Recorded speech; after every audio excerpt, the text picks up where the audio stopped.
କହୁଛି। ଗପର ନାଁ ହେଉଛି ବାଦଲର ଝଗଡ଼ା। ଗପଟି ଶୁଣିବା କ'ଣ? ମନିକା ନାମକ ଗୋଟିଏ ଝିଅ। ମନିକା ଅଗଣାରେ ବସିଥିଲା। ହଠାତ୍ ଜୋର ଜୋରରେ ବାଦଲ ଗର୍ଜିବାକୁ ଲାଗିଲା। ମନିକା ଉଠି ଦୌଡ଼ିଲା। ତାକୁ ଲାଗିଲା ଦୁଇଟି ବାଦଲ ନିଜ ନିଜ ଭିତରେ ଝଗଡ଼ା କରୁଛନ୍ତି।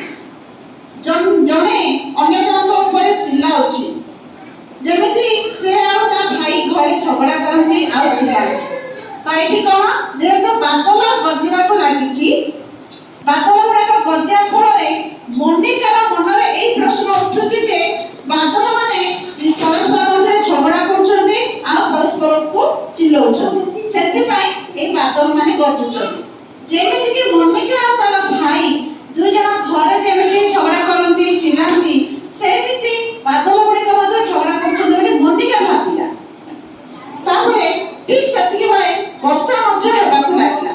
ବାଦଲ ଗର୍ଜିଲା, ମନିକା ଦେଖିଲା ବାଦଲ ଗର୍ଜିଲେ, ହେଲା, ତ ଝଗଡ଼ା